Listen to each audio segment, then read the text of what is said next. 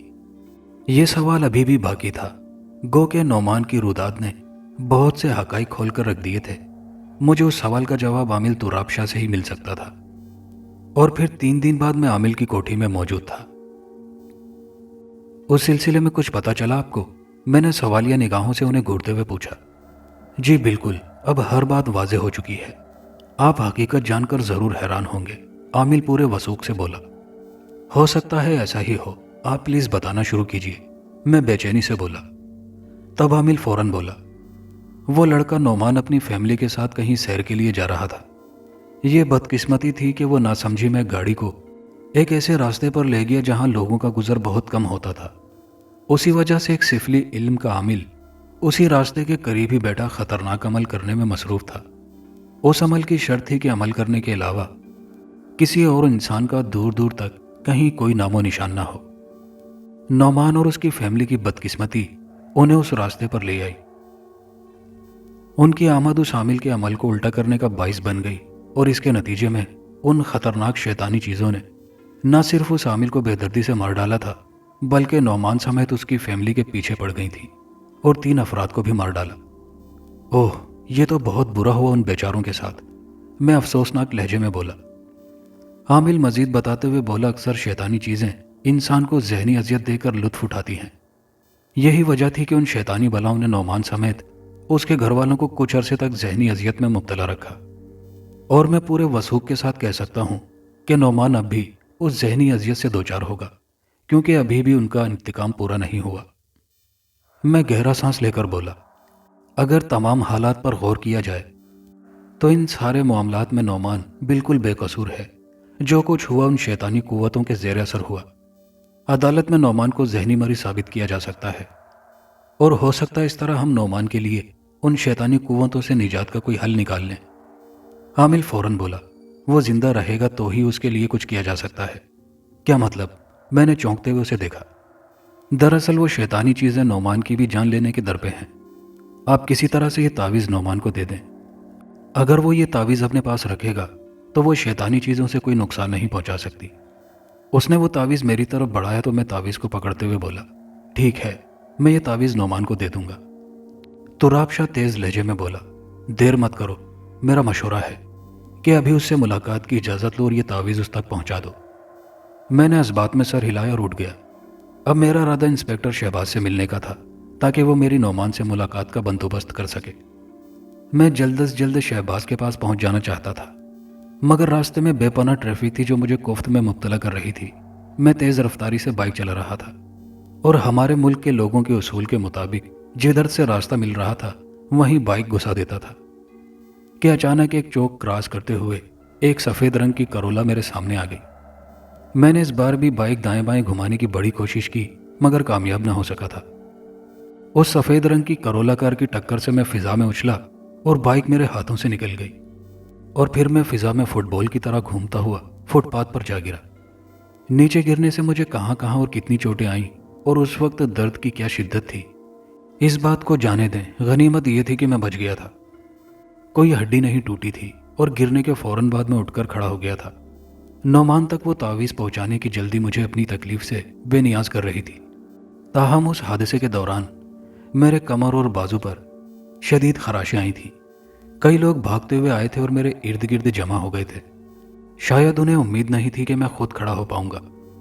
جو لوگ میرے پاس موجود تھے وہ میری خیریت معلوم کر رہے تھے، کچھ مشورہ بھی دے رہے تھے کہ ٹانگیں ہلاؤ جلاؤ، بازو ہلا کر چیک کرو تاکہ خون نہ جمے۔